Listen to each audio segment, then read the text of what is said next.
بسم الله الرحمن الرحيم الحمد لله والصلاة والسلام على رسول الله أشهد أن لا إله إلا الله وحده لا شريك له وأشهد أن محمدا عبده ورسوله. We come to the point in As-Sunnah and Imam Ahmed mentioned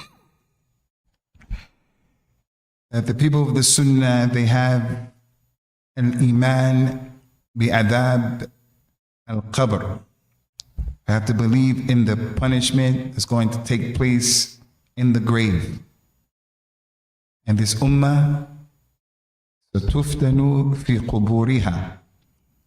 This ummah, people who are believers from this ummah are going to be tried when they're in their graves. And that people will be asked about their iman and about al-Islam. They'll be questioned, who is their Lord and who is their Nabi, sallallahu alaihi wasallam. And then the two angels also. You have to believe in Munkar and Nakir, the two angels who will come in the grave asking those questions. They will come to the grave and they'll ask the person, however, Allah wants them to ask those questions, and in whichever way or formula does Allah want them to ask that question. So these are the issues for today. Al-Iman and the adab of the qabr. This ummah will be tried in this grave, and the people will be asked about Al-Iman and Al-Islam, who's their Lord, who's their Nabi, sallallahu alayhi wasallam. We have to believe that Munkar and Nakir are going to come in the way that Allah Azza wa Jal wants them to come, and He allows them to come in whichever form, whichever kayfiyah. And people shouldn't ask questions about that. Concerning the issue of Munkar and Nakir, some people use their intellect and they said, how is this happening? Why would this happen? When they will come and the people are burying any person and every person who dies, Muslim, non-Muslim, when they turn away and they leave the dead person, Munkar and Nakir will come and sit that individual up and proceed to ask, who is your Lord? What's your religion? What did you have to say about that man who came to you? We don't ask, how do they come? How do they look? What's the situation? We don't ask those questions. We believe in it because it is established. The Prophet said when that happens, sallallahu alaihi wasallam, in the well-known hadith, He will sit them up in a way that Allah knows the reality. And the believer who has been given the tawfiq from Allah to be a Muslim and to die in Islam, glance correctly, my Lord is Allah, my deen is al-Islam. And that man was Muhammad, Abdullah wa Rasulullah, sallallahu alaihi wasallam. Anyone who says he is the Nur of Allah, he is Hazir, Nazir, you're in trouble. He didn't die, he knows the ilm al-ghayb. You didn't answer correctly. The believer won't answer like that. And then those two angels will say to him, look to your left. That would be your position had Allah Azza wa Jal not blessed you, guided you. Look to your right. That is your position in the Jannah. Now he has to still stay in his grave until Yawm al-Qiyamah. So he'll make a dua, oh Allah, please hurry and establish the hour, Yawm al-Qiyamah. Please hurry and establish Yawm al-Qiyamah, because he wants to go to his reward in the Jannah. He says, sallallahu alaihi wasallam, as for the kafir or the munafiq, one who claims to be a Muslim, but he didn't learn the religion, he knows nothing about the religion, like the Yahud and Nasara, they have no idea what their religion is, they're just Muslim like that. He'll say, oh, I don't know. I don't know what Islam is, I don't know who my Lord is. As for that man, I heard people saying something, so I said what they said. Those angels will say, look to your right.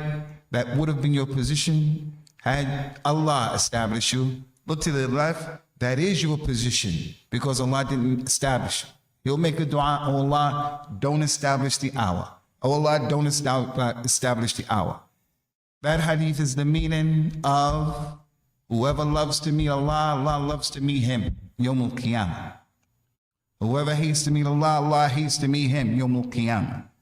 This is not a hadith that is encouraging Muslims to throw caution to the wind and to go and kill people or to be killed, claiming that that's jihad. Making istidlal with this hadith doesn't mean that. Hadith has a context to it. Whoever loves to meet Allah is, when he was in the grave, he saw his place in Jannah. Whoever doesn't want to meet Allah, when he was in his grave, he saw his place is going to be in the hellfire. So he prays for this and he prays for that. Also concerning the issue of Munkar and Nakir, they would say to that individual who didn't get it right, Ma talit fama darait. You didn't read and you didn't know. You didn't read about your religion. You didn't know about your religion. You didn't read and you didn't know. The Nabi of Islam says, sallallahu alaihi wasallam, those angels would take a pipe, an iron, something made out of iron, and proceed to hit them in the back of the neck right here, in this sensitive part, and that person will scream out, and he will make a scream that if the human beings can hear it, they wouldn't bury their dead out of fear. He said, but the jinn can hear it, and the animals can hear it, which is the dalil of the adab of the qabr. It's a dalil for the adab of the qabr, that people are going to get hurt and feel the pain. May Allah save us from that. In addition to that, ikhwani, concerning this issue, in the maqbara of the Muslims, a person can be buried right here, and someone can be buried right next to him, and this one is experiencing the felicity of the qabr. And the one right next to him, he can be experienced the adab of the qabr.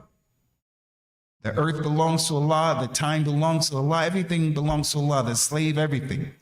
So there's another issue. People used to say, from the Mu'tazila and other than that, how can he see to the right and there's a Jannah and there's a person who's over here and over there? It doesn't make sense. Like the people who say when Allah comes down, how does he come down when the last third of the night is the morning somewhere else? The other part of the world, this is not our religion. We don't ask questions like that. As Allah wants, it's going to happen with his irada and with his kayfiyah as he wants. It's as simple as that. It's not difficult, it's not complicated. The Nabi sallallahu alaihi wasallam told his companions, if any of you pray and you complete your prayer, he said, don't make the tashahhud, except after you do that, you seek refuge in Allah from four things. From the adab of Jahannam, and from the adab of the qabr, and from the fitna of the Masih, of the fitna of the Mahya wal Mamat, and the fitna of the Masih al-Dajjal. From those people from the Salaf, like Ta'us al-Yamani, from the ulama of the Tabi'een, he would say to his boy, did you seek refuge in Allah from these four things in your prayer? The boy would say, no, I forgot. He said, go back and do your prayer over again. Not because it's wajib, it's from the Sunnah. If a person didn't make this dua, his salah still counts. It's not from the shurut of the salah. It's not from the arkan of the salah. It's from the Sunnah of the prayer. But it goes to show how the Salaf made ta'zeem of this issue. The adab of the qabr is real.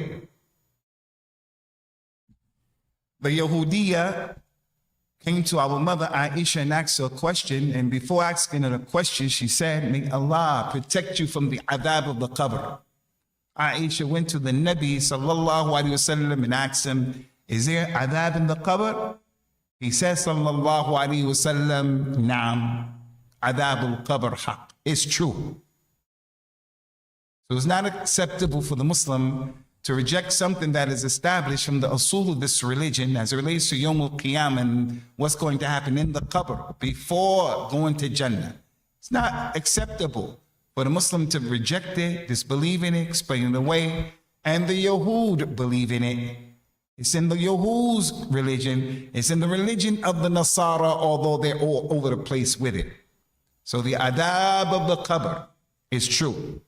The great scholar of al-Islam, al-Imam Ibn al-Qayyim, rahimahullah ta'ala, mentioned that the adab of the qabr is for two reasons, or is broken up in two reasons.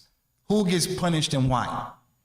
One reason is there is the general adab that people will have to deal with in the qabr because of their kufr, because they disbelieved in Allah, they didn't pay attention, they were ignorant, they were oppressive, they turned away, they didn't take it seriously. So it's a general reason. And then there are many specific reasons why people will be punished in the grave. Many.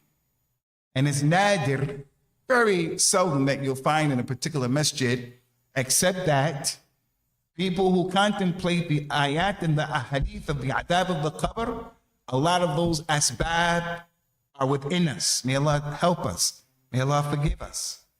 So the adab of the qabr is a serious issue. We believe in it and we establish it. It's established in the Quran, and it's established not just with the Sunnah, but with ahadith that are mutawatir. There are many ahadith.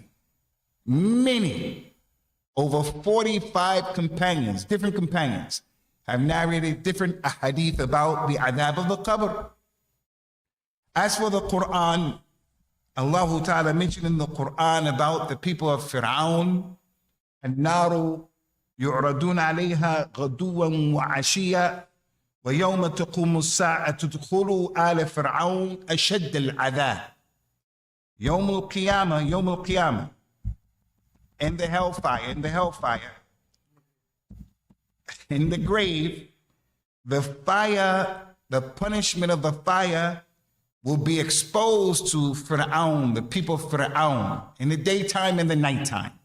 In the grave. There's no daytime and nighttime in the hereafter. In the grave. We're in the nighttime now, or the new day.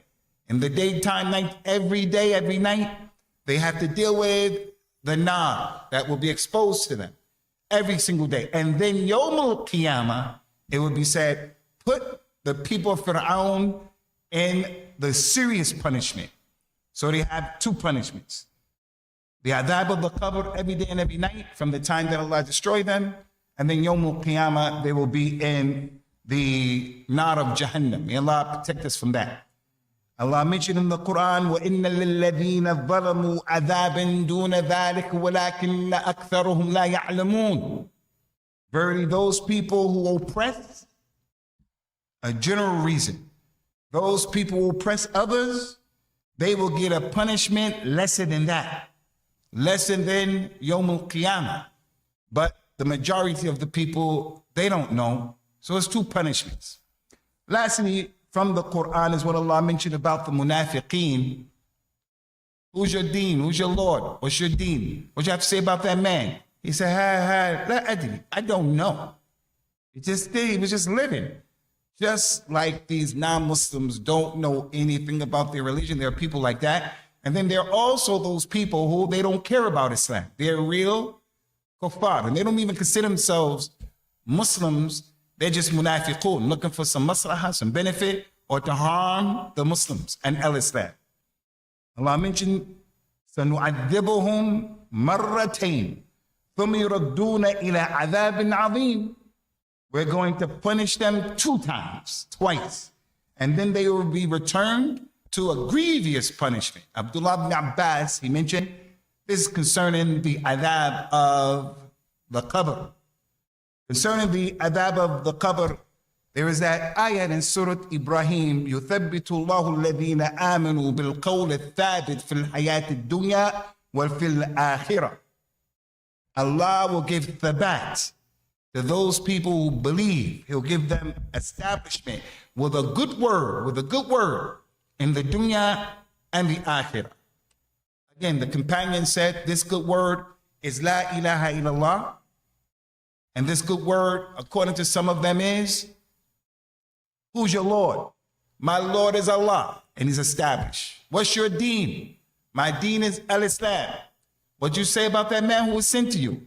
Abdullah and Rasulullah. Sallallahu alaihi wasallam. So all of those are from the adillah that the ulama of the Sunnah use to establish al-Iman and the adab of the qabr. As for the Sunnah, too many. Rasulullah sallallahu alaihi wasallam came out and prayed the salat of the eclipse, the sun eclipse. And he prayed the famous prayer where he stood for a long time, made ruku', came up and read the Quran, made ruku', came up and made sajda. He stood up, he did the same thing, read for a long time, made ruku', came up, read again, made ruku', came up and made sajda. Assalamu alaikum wa rahmatullah, assalamu alaikum wa rahmatullah. He told the people, seek refuge in Allah from the adab of the qabr. One of the tremendous companions is Sa'd ibn Ubaad, Sa'd ibn Mu'adh. He was one of the leaders of the Ansar. He was a tremendous companion in al-Islam. And his mawaqif in jihad and defending the religion, they're well known. When he died, Rasulullah sallallahu alaihi wasallam said, if there was anyone who would escape the thing where people will be squeezed in their grave, it would be Sa'd ibn Mu'adh, but he won't escape it. In another hadith, a child died, the child was dead. He says, sallallahu alaihi wasallam, if anyone were to escape the squeezing of one side of a person's body all the way to the other side in the qabr, it would have been that child, because he didn't do anything. He didn't do anything. There are some of the scholars who say the meaning of this is that people were bad, people didn't do the right thing from the believers, they'll be literally squeezed. As for the awliya and the good people, they're not going to be squeezed. They're going to be squeezed with a squeeze that in it is enjoyment. But it seems like the qawl al-rajih, the strongest opinion is everybody is going to have to deal with that, no matter who he is. So that's from the wisdom of seeking refuge in Allah. Why do the people get squeezed like that? Because all of Bani Adam have sins. All of Bani Adam, they have ghafla. Illa man sha'Allah. Everybody is doing something consistently. So they have to be purified. Even the Nabi of Islam, sallallahu alaihi wasallam, is from Bani Adam. And he doesn't fall into the major sins. But when he was sick and he was dying, salawatullahi wassalamu alayhi, he went through a lot. He was really suffering. He told the people, I have double the pain of you. Those scholars of Islam said that's because he's going to be in the Maqam al-Mahmud. He's going to be in the Jannah. He has a special place. And in Jannah, there is no room for any dirt. No room for any dirt. No nighttime, no sleeping, no forgetting, none of that stuff that the people have in the dunya. So even the Nabi of Islam, sallallahu alaihi wasallam, he goes through that to be cleaned up because we're Bani Adam. And Bani Adam, he has connected to him inherently. He has al-wasf in his creation. What he does when he answers the call of nature, he spits all of this stuff we have. Gas, akramakumullah. Malaika don't have that stuff. The malaika don't have that stuff. So there's no punishment for the malaika. They're created from nur, they're pure, they have no issues. As it relates to some of the things I was saying about the adab of the qabr, the specific reasons, and there are many. Before I forget, Sa'd ibn Mu'adh, Rasulullah said when he died, sallallahu alaihi wasallam, the arush of Allah ihtazza. So the biggest creation that we know. Some people have this big argument. Is Rasulullah sallallahu alaihi wasallam greater than the arush? From the ulama that I met, they didn't like asking that question. Is he greater than the arush? There are some dalil that could suggest that, but the Salaf didn't ask those kind of questions. and it opens up the door for ghulu. The Arsh is the biggest creation. And Allah is over the Arsh in a way that befits His majesty. When Sa'd ibn Mu'adh died, the Arsh of Allah shook. And he still is going to get that thing where you get squeezed. So it's not something that's small. It's not something simple. And it's one of the good things about the class right now. When the last time that we think about the adab of the qabr. And there are some people from our ummah who won't get any punishment in the grave. But they'll be squeezed. They'll be asked those questions. And for that reason, Al-Imam Ahmed, he said, وَأَنَّ هَذِهِ الْأُمَّةِ تُفْتَنُ فِي قُبُورِهَا. It's going to be fitna. You may escape punishment, but those questions are going to be serious. Being squeezed is going to be serious. So not everybody who believes will necessarily get punished. Not everybody. But everybody will be in a position to be tried with the trials and tribulation. So 70,000 angels came at the death of Sa'd ibn Mu'adh. A door of Jannah opened up when he died, radiyallahu anhu, and he still has to deal with that. And yesterday, I think Abu Asma, I believe it was, read the ayah, لَا تُزَكُّوا أَنفُسَكُمْ هُوَ أَعْلَمُ بِمَنِ اتَّقَى. Don't praise yourselves. Allah knows best who has taqwa. Salafi is the truth. It's pure Islam. It's pure Islam. Nobody can walk around here talking about he's from the Ahlul Jannah and he's not going to slip when he's asked those questions, and he's not going to be punished with all of the dhulm and all of the stuff that has happened. From some of the specific reasons is that the Nabi sallallahu alaihi wasallam passed by two graves, and he said these two people in this grave are being punished. And they're not being punished for something that's kabir, meaning people don't look at it as being kabir. As for this one, he used to walk between the people in society and make namima. He would say something to him and then say something to him and cause relationships to be messed up.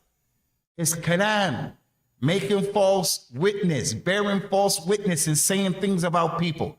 There are hadith for all of these specifics. The majority of the adab of the qabr and the nar of Jahannam is from the lisan. That man used to make namima. Another man used to make ghiba, not this one, ghiba. He said when he went for al-Isra wal-Mi'raj, he saw some people who had nails made out of copper and they were long, and he was scratching their faces and scratching the skin off their faces and their chests. He said, Ya Jibril, men ha'ulai, he was afraid. He said, those are the people who used to talk about the honor of the people. This one is a thief, that was a mubtadi', this was a zani, this one is zaniya, this one is that, this one is this, and no dalil, just kalam fat, unnecessary. That's the adab of the qabr.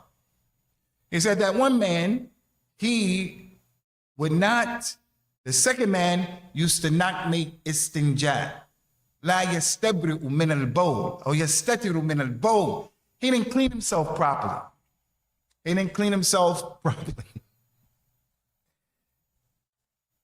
I have to remind all you brothers have children the importance of making sure that our children who are going to public school and coming up in this society, that we teach them the difference between us and them and cleaning ourselves.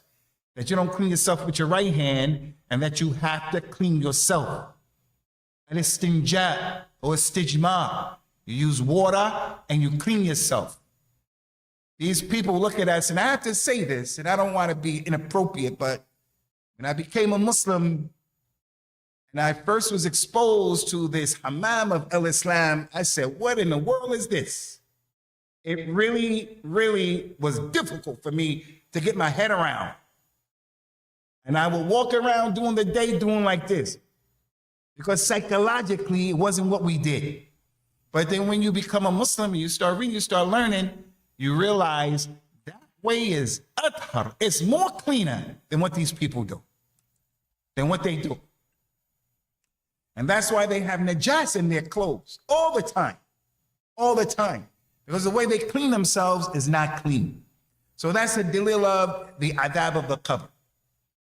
He says, sallallahu alaihi wasallam, when one man stole from the ghanaim, from the spoils of war, he said,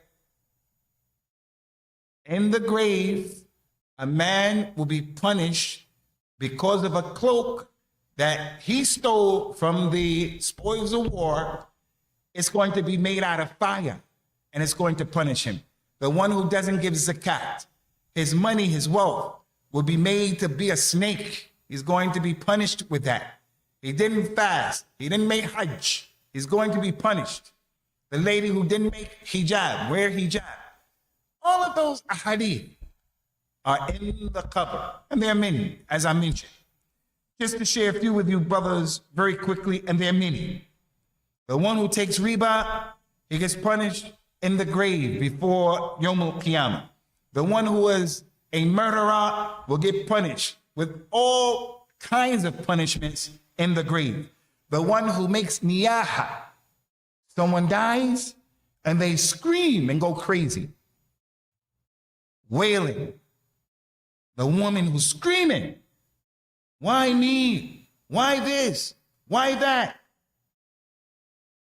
May Allah Azza wa Jal help our Palestinian mothers and sisters who on a daily basis, especially at the beginning of that thing, they were going through a lot. And even if we see someone do that, we don't excuse that behavior. But at the same time, we try to understand, like in the situation with Palestine, that wholesale murder and what those people are dealing with doesn't make an excuse. I'm just saying we have to look at the situation. Because I know some people don't have hearts, man. They don't have any hearts because they're not dealing with that. They'll see the lady really going off because of what she saw and what happened. Allah knows best, perhaps, with what's going on in their situation. Maybe that niyaha, Allah won't make punishment for them. Allah knows best. I'm not saying yes or no, but a regular person, someone dies, we don't go crazy like that. We have to be patient. We have to teach our women to be patient. And the Prophet told us, sallallahu alaihi wasallam, that the dead person in that grave will be punished in the grave because of the wailing of those who came after them. So the mother, the father who died will be punished. The father will be punished. The husband. Aisha used to reject that from Abdullah ibn Abbas. She would reject it. Allah said, وَلَا تَزِرُ وَازِرَةٌ وَزِرَ أُخْرَى. No one will be caused to bear the sin of someone else. Why are they going to be punished? They're not going to be punished like that. They're going to be punished because the father didn't tell them and teach them their religion. The father, he was falling short of teaching them religion. And in the time of Jahiliyyah, the kuffar of Quraysh, those Arabs, it was their practice that before they died, they would tell their women folk, when I die, I want you guys to make big party, big noise, so that everybody would know you loved me. It was a sign of his, his greatness in the eyes of the people. So he'll be punished because he told them to do that. So whatever the case is, all of these are specific reasons, and there are many. You know the guy who doesn't wipe himself from the bowl? There are the urine, akramakumullah, mutahharullah yamakum. There are adillah that the man who doesn't perform the proper wudu, he didn't get his heels wet, his elbows wet. Wailing lil-aqab min an-nar. Woe into the hell, woe into the heels from the hellfire. The man had a little part of his heel still dry. Hadith that mentioned, the one who doesn't pray, Salatul Fajr, he doesn't get up. The one who reads the Quran during the nighttime and during the daytime, he doesn't practice it. He has nifaq in his actions. All of those and other than those are issues of the adab of the qabr. And Imam Ibn Qayyim wrote and he gathered that from the biggest reasons of the adab of the qabr is the uquq al-walidain, not respecting and honoring and obeying and listening to one's parents. He'll get punished before Yawm al-Qiyamah, because out of all the people, your parent is the one who deserves to be listened to, respected, honored. He deserves that we make dua for him. He deserves that we respect him and love him and show our appreciation for them. Whoever does that to them is a sign that he has respect. He has al-ijlal for Allah Azza wa Jal, al-iman billah. May Allah Ta'ala give us this tawfiq and success to be people who give the birr to our mothers and our fathers. And may He guide those who are not Muslims and have mercy upon those who have died. And they are our sabiqun. May Allah have mercy upon all of them. So these are a few of the things that we wanted to mention today, Ikhwani, and they are a lot. And look at the scholars of Al-Islam. And Imam Al-Dhahabi has the book Kitab al-Kaba'ir. Kitab al-Kaba'ir. Go back to that book.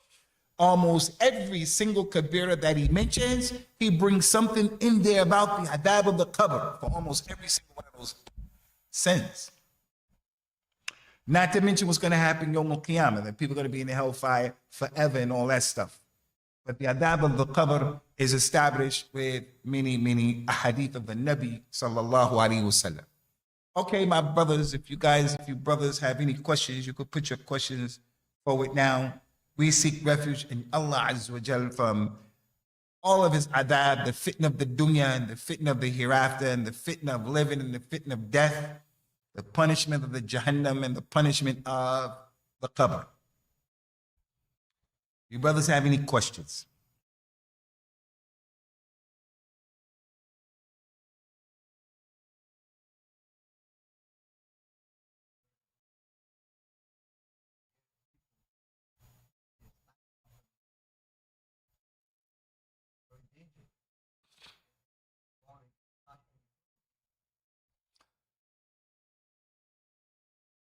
Hold on. Concerning standing up and going to the toilet, it's not haram to stand up and go to the toilet. It's not haram, but it's disliked. It's not haram because the Nabi sallallahu alaihi wasallam went to the toilet and they said it was a place with zabala. It was like dirty stuff there already.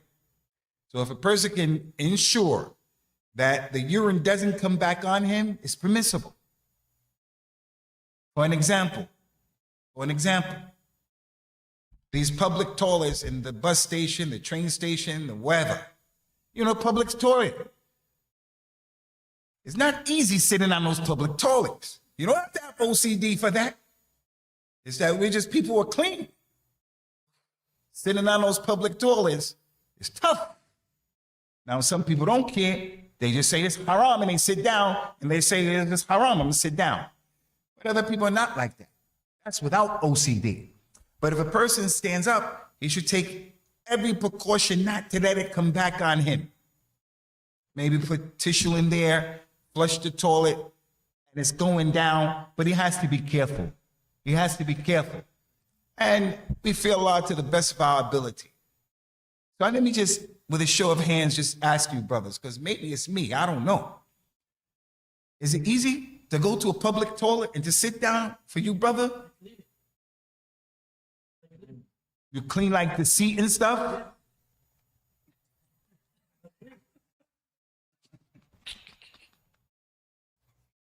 Maybe my son gets that from me. I don't know.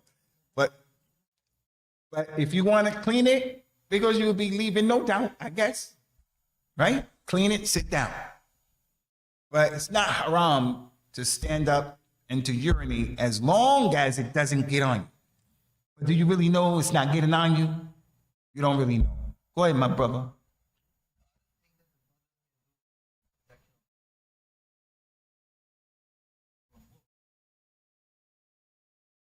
That's a good point, Akhi Feroz.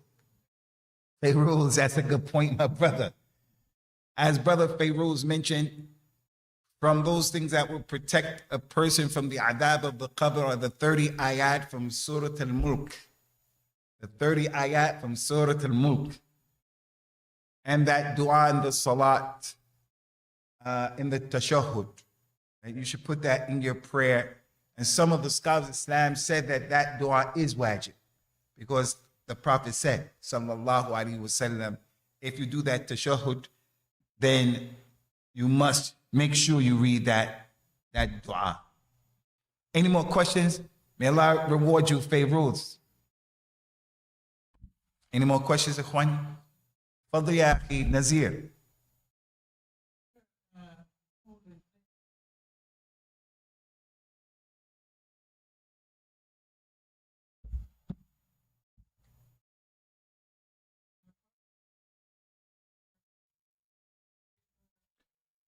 Yeah, concerning the issue of cleaning ourselves, and it's like what we mentioned there on the khutbah, there are issues like this that are in our religion that can be embarrassing.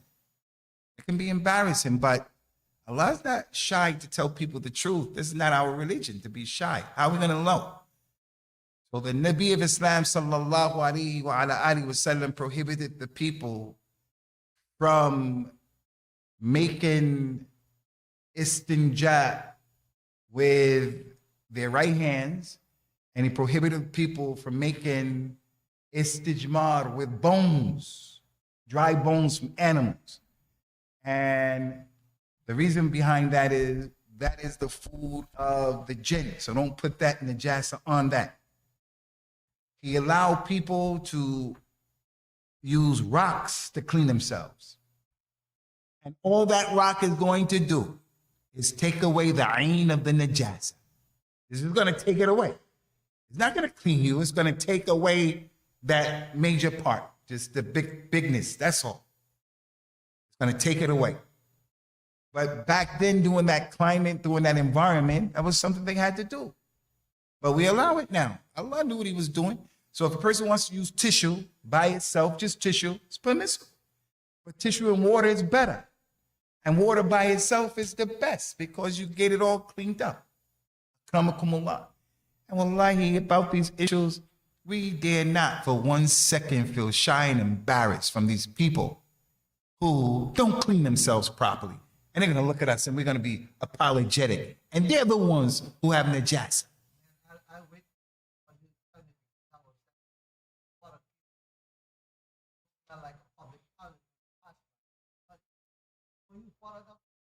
That's true, brother. It's true. It's true, it's true, it's true. It's a bad smell, brother. A bad smell. Kunta Kinte said it was like a wet chicken. You didn't know that, man? That's what he said. John Amos, he told me, this smells like a wet chicken. Has this repugnant odor. But you don't clean. And in Islam and Al-Islam, our religion, half of the deen is purification, brother. Being clean. Being clean. And we say that's a ni'mah from Allah. Wallahi. A ni'mah. Any more questions? Salam, Taha. Any more questions? Talha. اتفضل يا شيخ عبد الفتاح فتح الله عليكم. Now, do the dead people in the graves give salams back? It's from the Sunnah of the Nabi sallallahu alaihi wasallam. When we go into the grave, we say to those people, Assalamu alaikum wa rahmatullahi wa barakatuh ya ahl diyar min al-muslimin wal-muslimat. أنتم لنا سابقون ونحن بكم لاحقون نسأل الله لنا ولكم العافية. That's from the du'as. When we say that, do they give salams back to us? There's no dalil on that. No dalil on that. But one time the Prophet sallallahu alaihi wasallam fought those Muslims of Badr and he threw them in the well and he started saying, hey, so-and-so from Quraysh, you found what your Lord promised you the truth? You, so-and-so, did you find? He started mentioning their names. They say, Ya Rasulallah, why are you saying that to them? And they can't hear you. He said, you don't hear me more than them. They hear what I'm saying. So they hear, but do they talk back? And it's important, you gotta be careful about this. The Sheikh, the great scholar, Ibn al-Qayyim has a book called Kitab al-Ruh, the Spirit. And he talks about this spirit. And he mentioned about people going to the graves and having discussions back and forth with dead people in the grave. And this is from what the scholars criticize Ibn al-Qayyim for. And they said the reason why you find that book saying things like that is that was one of the first books that he wrote before he started to become who he became. And even whatever the reason, they don't accept that, because we've seen people take some of that stuff, and because it's from Ibn al-Qayyim, people pass that stuff out. They pass it out on social media and other than that, and they put Ibn al-Qayyim. The truth is not known by Ibn al-Qayyim, rahimahullah, but Ibn al-Qayyim is known by the truth. So the dead people, they don't talk back to us at all. Even the Nabi of Islam, sallallahu alaihi wasallam, inna lillahi sayyahin min al-malaika. There are angels flying around. When you give them salam, sallallahu alaihi wasallam, those angels take your salam to him wherever you happen to be, right here in Kasibi. Assalamu alaikum ya Rasulullah.